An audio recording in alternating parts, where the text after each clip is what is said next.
जय हिंद, जय उत्तराखंड। तो दोस्तों आपका स्वागत है मेरे चैनल टॉप 10 स्टडी पर। जिंदगी के साथ भी जिंदगी के बाद भी साथ रहेंगे आपके। तो दोस्तों आज मैं आपके लिए लेकर आया हूं उत्तराखंड के टॉप 50 एमसीक्यू। तो दोस्तों वीडियो को बिना स्किप किए पूरा देखो, जिससे आपका ध्यान एकाग्रता से लगा रहेगा। तो दोस्तों ज्यादा विलंब न करते हुए चलते हैं अपने लक्ष्य की तरफ। तो आज का पहला पड़ाव ये रहा आपके सामने। तो दोस्तों पूछ रहा है कत्यूरी राजवंश की स्थापना किसने की थी। तो कत्यूरी राजवंश की स्थापना की थी दोस्तों, ऑप्शन नंबर बी इसका राइट आंसर होगा, वासुदेव ने। ठीक है, ऑप्शन नंबर बी नोट कर लीजिए। अगला प्रश्न ये रहा आपके सामने। पूछ रहा है दोस्तों कत्यूरी राजवंश की स्थापना कब हुई थी। तो कत्यूरी राजवंश की स्थापना हुई थी दोस्तों, ऑप्शन नंबर सी इसका राइट आंसर होगा, 700 ईस्वी में। ठीक है, ऑप्शन नंबर सी नोट कर लीजिए। तो अगला प्रश्न ये रहा आपके सामने। पूछ रहा है दोस्तों कत्यूरी शासकों की राजभाषा थी क्या थी दोस्तों, कुमाऊनी, हिंदी, संस्कृत, गढ़वाली। तो इसका राइट आंसर होगा दोस्तों, वन आरक्षी 2020 में भी यह प्रश्न पूछा गया है दोस्तों। इसका राइट आंसर होगा संस्कृत, ऑप्शन नंबर सी इसका राइट आंसर होगा। तो अगला प्रश्न ये रहा आपके सामने। तो दोस्तों पूछ रहा है उत्तराखंड में गढ़वाल कुमाऊं क्षेत्र का प्रथम राजवंश किसे माना जाता है। तो यह माना जाता है दोस्तों, ऑप्शन नंबर बी इसका राइट आंसर होगा, कत्यूरी राजवंश को। ऑप्शन नंबर बी को दोस्तों प्रथम राजवंश माना जाता है, कत्यूरी राजवंश को। तो अगला प्रश्न ये रहा आपके सामने। पूछ रहा है दोस्तों कौन कत्यूरी राजाओं की कुल देवी के रूप में पूजी जाती थी। तो यह पूजी जाती थी दोस्तों, ऑप्शन नंबर डी इसका राइट आंसर होगा, Nanda Devi. Option number D. ठीक है, नंदा देवी पूजी जाती थी दोस्तों कत्यूरी राजाओं की कुल देवी के रूप में। ठीक है, तो अगला प्रश्न ये रहा आपके सामने। तो दोस्तों पूछ रहा है उत्तराखंड में प्राचीन ऐतिहासिक स्थान जो कत्यूरी शासकों का मुख्य स्थान रहा है। तो यह रहा है दोस्तों, ऑप्शन नंबर सी इसका राइट आंसर होगा, बागेश्वर। ठीक है, ऑप्शन नंबर सी बागेश्वर इसका राइट आंसर है। तो अगला प्रश्न ये रहा आपके सामने। तो दोस्तों पूछ रहा है उत्तराखंड के किस शासन को स्वर्ण युग के रूप में जाना जाता है। तो यह जाना जाता है दोस्तों, ऑप्शन नंबर ए इसका राइट आंसर होगा, कत्यूरी साम्राज्य को दोस्तों स्वर्ण युग के नाम से जाना जाता है। तो अगला प्रश्न ये रहा आपके सामने। तो दोस्तों पूछ रहा है कत्यूरी वंश की प्रारंभिक राजधानी थी। तो कहाँ थी दोस्तों, यह थी चमोली जोशीमठ में। ऑप्शन नंबर सी इसका राइट आंसर होगा, जोशीमठ में थी कत्यूरी वंश की प्रारंभिक राजधानी। फिर कहाँ हुई, फिर हुई दोस्तों बागेश्वर में। ठीक है, फिर आए ये बागेश्वर में इनकी राजधानी हुई। ठीक है, कत्यूरों की। ऑप्शन नंबर सी इसका राइट आंसर होगा, जोशीमठ। तो अगला प्रश्न ये रहा आपके सामने। तो दोस्तों पूछ रहा है कत्यूरों की राजधानी का पांडुकेश्वर ताम्रपत्र में वर्णित नाम है। तो क्या नाम है दोस्तों, तो यह है दोस्तों, ऑप्शन नंबर बी इसका राइट आंसर होगा, कार्तिकेयपुर। ऑप्शन नंबर बी नोट कर लीजिए दोस्तों। तो अगला प्रश्न ये रहा आपके सामने। तो दोस्तों पूछ रहा है कत्यूरी राजवंश की शीतकालीन राजधानी कहाँ स्थित थी। तो यह थी दोस्तों, ऑप्शन नंबर बी इसका राइट आंसर होगा, ढिकुली में। ठीक है, ऑप्शन नंबर बी ढिकुली इसका राइट आंसर है। तो अगला प्रश्न ये रहा आपके सामने। पूछ रहा है दोस्तों कत्यूरी शासकों ने द्वाराहाट में कितने मंदिरों का निर्माण कराया था दोस्तों। द्वाराहाट यानी अल्मोड़ा डिस्ट्रिक्ट में पड़ता है दोस्तों। तो यहाँ पर कत्यूरों ने बनाए थे करीबन 30 मंदिर। ऑप्शन नंबर बी इसका राइट आंसर होगा, नोट कर लीजिए। तो अगला प्रश्न ये रहा आपके सामने। तो दोस्तों पूछ रहा है जोशीमठ से रणचूला कोट राजधानी स्थानांतरित करने वाला शासक कौन था। तो यह था दोस्तों, ऑप्शन नंबर इसका राइट आंसर होगा, ऑप्शन नंबर सी अशांति देव। ठीक है, ऑप्शन नंबर सी अशांति देव था दोस्तों, जिसने स्थानांतरित की थी राजधानी। ठीक है, तो अगला प्रश्न ये रहा आपके सामने। तो दोस्तों पूछ रहा है कत्यूरी शाखा के अंतर्गत अशांति देव वंश का अंतिम शासक कौन था। तो यह था दोस्तों, ऑप्शन नंबर सी इसका राइट आंसर होगा, ब्रह्मदेव। ठीक है, ऑप्शन नंबर सी ब्रह्मदेव इसका राइट आंसर है। तो अगला प्रश्न ये रहा आपके सामने। तो दोस्तों पूछ रहा है 1191 ईस्वी में पश्चिमी नेपाल के किस राजा ने कत्यूरी राज्य पर आक्रमण किया था। तो यह किया था दोस्तों, ऑप्शन नंबर ए इसका राइट आंसर होगा दोस्तों, अशोक चल्द ने। ठीक है, ऑप्शन नंबर ए नोट कर लीजिए। तो अगला प्रश्न ये रहा आपके सामने। तो दोस्तों पूछ रहा है 1223 ईस्वी में नेपाल के किस शासक ने कुमाऊं पर आक्रमण कर कत्यूरी राज्य पर अधिकार कर लिया। तो यह कर लिया था दोस्तों, ऑप्शन नंबर इसका राइट आंसर होगा, ऑप्शन नंबर सी काचल्ल देव। ठीक है, ऑप्शन नंबर सी काचल्ल देव ने दोस्तों आक्रमण कर कुमाऊं पर आक्रमण कर दोस्तों इसने अधिकार कर लिया था, काचल्ल देव। ठीक है, ऑप्शन नंबर सी इसका राइट आंसर है। तो अगला प्रश्न ये रहा आपके सामने। तो दोस्तों पूछ रहा है चंपावत के बालेश्वर मंदिर से प्राप्त अभिलेख किस शासक से संबंधित हैं? तो यह है दोस्तों ऑप्शन नंबर बी इसका राइट आंसर है, काचल्ल देव से संबंधित है दोस्तों। ठीक है, ऑप्शन नंबर बी इसका राइट आंसर है। तो अगला प्रश्न ये रहा आपके सामने। तो दोस्तों पूछ रहा है कत्यूरी काल में तैमूर लंग द्वारा हरिद्वार पर किस वर्ष आक्रमण किया गया था? तो दोस्तों यह किया गया था, ऑप्शन नंबर सी इसका राइट आंसर होगा 1398 में। ऑप्शन नंबर सी नोट कर लीजिए, 1398 में। तो अगला प्रश्न ये रहा आपके सामने। पूछ रहा है दोस्तों कत्यूरी प्रशासन में तहसील स्तर की प्रशासनिक इकाई को क्या कहा जाता था? तो यह कहा जाता था दोस्तों ऑप्शन नंबर ए इसका राइट आंसर है, कर्मांत। ठीक है, कर्मांत कहा जाता था दोस्तों कत्यूरी प्रशासन में तहसील स्तर की प्रशासनिक इकाई को। ऑप्शन नंबर ए इसका राइट आंसर है। तो अगला प्रश्न ये रहा आपके सामने। पूछ रहा है दोस्तों कत्यूरी राजवंश के मुख्य राजमिस्त्री को क्या कहा जाता था? तो कहा जाता था दोस्तों option number B right answer होगा, करिका। करिका इसका राइट आंसर है। ठीक है, ऑप्शन नंबर बी नोट कर लीजिए। तो अगला प्रश्न ये रहा आपके सामने दोस्तों। पूछ रहा है किस कत्यूरी सैनिक ने तिलु रौतेली वीरांगना पर हमला किया था? तो वह कौन कत्यूरी सैनिक था दोस्तों जिसने तिलु रौतेली पर हमला किया था? तो वह था दोस्तों ऑप्शन नंबर सी इसका राइट आंसर होगा, Ramu Rajwar. Option number C Ramu Rajwar इसका राइट आंसर है। अगला प्रश्न ये रहा आपके सामने। पूछ रहा है दोस्तों कत्यूरी शासकों की मुख्य शाखाएं थी डोडी के मल्ल, अशांति देव वंश, अस्कोट के रजवार और ये सभी। तो इसका राइट आंसर होगा दोस्तों ऑप्शन नंबर डी, ये सभी दोस्तों सभी थे दोस्तों कत्यूरी शासकों की मुख्य शाखाएं। ऑप्शन नंबर डी इसका राइट आंसर होगा। तो अगला प्रश्न ये रहा आपके सामने। पूछ रहा है दोस्तों चंद वंश की वंशावली के अनुसार इस राजवंश का संस्थापक कौन था? ठीक है, तो यह था दोस्तों, आपको पता ही होगा, यह था सोमचंद। ऑप्शन नंबर ए इसका राइट आंसर होगा, सोमचंद्र। तो अगला प्रश्न ये रहा आपके सामने। पूछ रहा है दोस्तों राजा सोमचंद किस साम्राज्य से संबंधित थे? ठीक है, तो यह थे दोस्तों ऑप्शन नंबर बी इसका राइट आंसर होगा, चंद साम्राज्य से। ऑप्शन नंबर बी नोट कर लीजिए। तो अगला प्रश्न ये रहा आपके सामने। पूछ रहा है दोस्तों किस चंद शासक को मौलिक पुरुष भी कहा जाता है? तो यह कहा जाता है दोस्तों ऑप्शन नंबर ए इसका राइट आंसर होगा, सोमचंद को कहा जाता है दोस्तों मौलिक पुरुष। ठीक है, मौलिक पुरुष के नाम से जाना जाता है सोमचंद। ऑप्शन नंबर ए इसका राइट आंसर है। तो अगला प्रश्न ये रहा आपके सामने। तो दोस्तों पूछ रहा है कालू तड़ागी किस चंद शासक का सेनापति था? तो कालू तड़ागी दोस्तों यह था ऑप्शन नंबर सी इसका राइट आंसर होगा, सोमचंद का। ठीक है, सोमचंद का सेनापति था Kalu Tadagi. Option number C इसका राइट आंसर है। तो अगला प्रश्न ये रहा आपके सामने। पूछ रहा है दोस्तों सोमचंद के आगमन के समय कुमाऊं में निम्न में से किस नरेश का आधिपत्य था? तो यह था दोस्तों ऑप्शन नंबर ए इसका राइट आंसर होगा, ब्रह्मदेव का। ठीक है, ऑप्शन नंबर ए ब्रह्मदेव का दोस्तों आगमन हुआ था दोस्तों सोमचंद से पहले। ठीक है, सोमचंद से पहले जो नरेश था वो था ब्रह्मदेव। ऑप्शन नंबर ए इसका राइट आंसर होगा दोस्तों।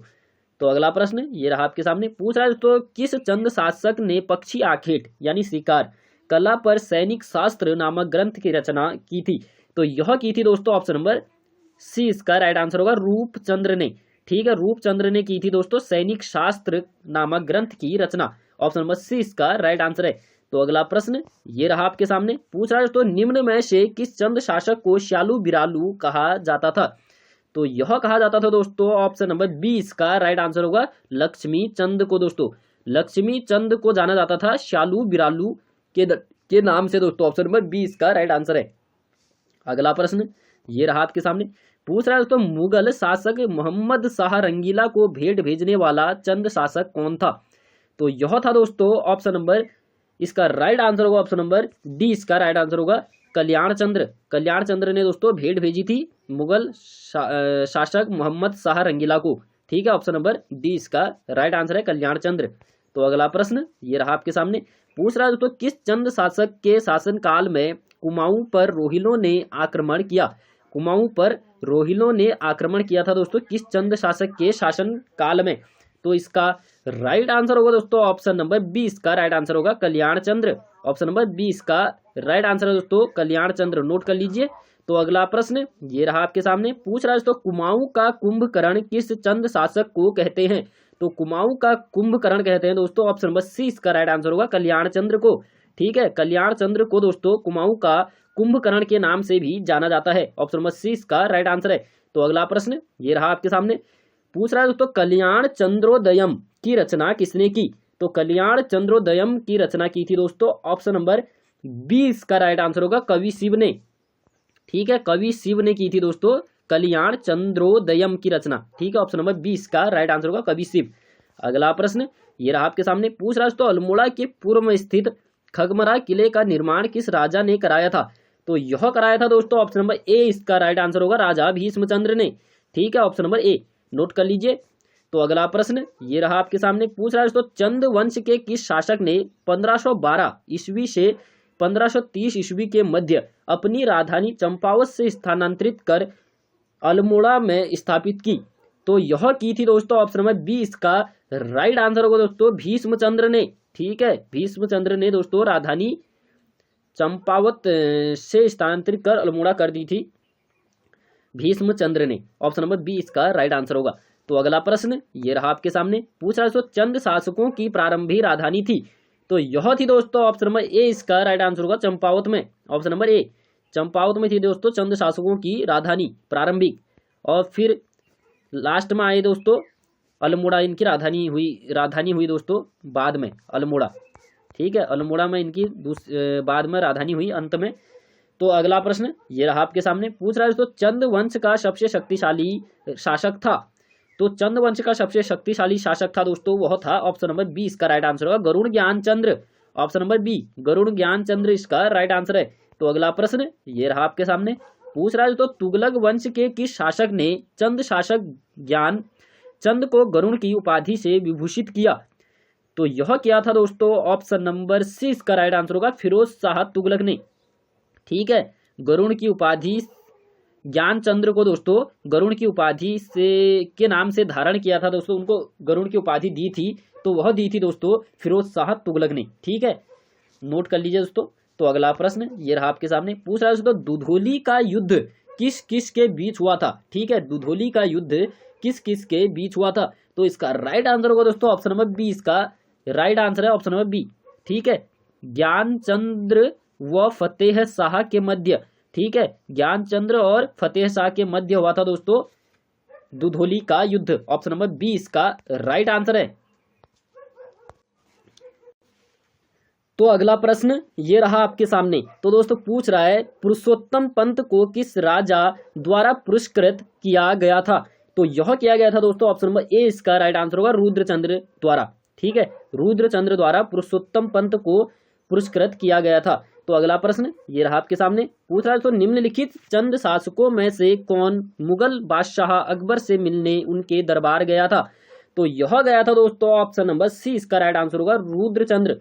ठीक है, रुद्रचंद्र गया था दोस्तों मुगल बादशाह अकबर से मिलने। ठीक है, ऑप्शन नंबर सी इसका राइट आंसर होगा। तो अगला प्रश्न ये रहा आपके सामने, पूछ रहा है किस राजा के काल को विद्वानों ने कुमाऊं का स्वर्ण काल कहा है? तो यह कहा गया है दोस्तों ऑप्शन नंबर बी इसका राइट आंसर होगा जगत चंद के काल को। ठीक है, जगत चंद के शासन काल को दोस्तों विद्वानों ने कुमाऊं का स्वर्ण काल कहा है। ऑप्शन नंबर बी इसका राइट आंसर है। तो अगला प्रश्न ये रहा आपके सामने, पूछ रहा है दोस्तों निम्न में से किस काव्य में चंद शासकों की वंशावली दी गई है? तो यह दी गई है दोस्तों ऑप्शन नंबर ए इसका राइट आंसर होगा मनोदयी काव्य में। ठीक है, मनोदयी काव्य ऑप्शन नंबर ए इसका राइट आंसर होगा। तो अगला प्रश्न ये रहा आपके सामने, पूछ रहा है दोस्तों किस वंश के शासकों द्वारा कुमाऊं क्षेत्र में भूमि निर्धारण का कार्य करने तथा ग्राम प्रधान की नियुक्ति कराने की परंपरा शुरू हुई? तो यह हुई थी दोस्तों ऑप्शन नंबर बी इसका राइट आंसर होगा चंद राजवंश में। चंद राजवंश में दोस्तों यह भूमि निर्धारण प्रणाली कह सकते हैं और ग्राम प्रधान की नियुक्ति की परंपरा शुरू हुई थी चंद राजवंश में। ऑप्शन नंबर बी इसका राइट आंसर होगा दोस्तों। तो अगला प्रश्न ये रहा आपके सामने, पूछ रहा है दोस्तों 1790 ईस्वी में गोरखाओं ने किस चंद शासक को पराजित कर समस्त कुमाऊं क्षेत्र पर अधिकार कर लिया? तो यह कर लिया था दोस्तों ऑप्शन नंबर डी इसका राइट आंसर होगा महेंद्र चंद्र। ठीक है, महेंद्र चंद्र को पराजित कर गोरखाओं ने कुमाऊं क्षेत्र पर अधिकार कर लिया था। ऑप्शन नंबर डी इसका राइट आंसर होगा। ठीक है, तो अगला प्रश्न ये रहा आपके सामने, पूछ रहा है चंद शासक मूलतः किसके उपासक थे? तो यह थे दोस्तों ऑप्शन नंबर बी इसका राइट आंसर होगा शैव धर्म के। ठीक है, चंद शासक थे शैव धर्म के उपासक। ऑप्शन नंबर बी इसका राइट आंसर है। तो अगला प्रश्न ये रहा आपके सामने, पूछ रहा है दोस्तों निम्न में कौन चंद राजवंश का राजकीय चिन्ह था?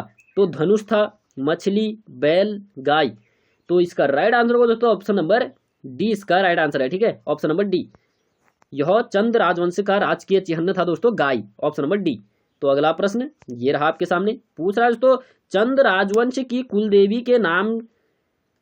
का नाम क्या था दोस्तों, पूछ रहा है चंद राजवंश की कुलदेवी का। कत्यूरों की तो थी दोस्तों नंदा देवी, और चंदों की थी दोस्तों ऑप्शन नंबर सी इसका राइट आंसर होगा बाला सुंदरी।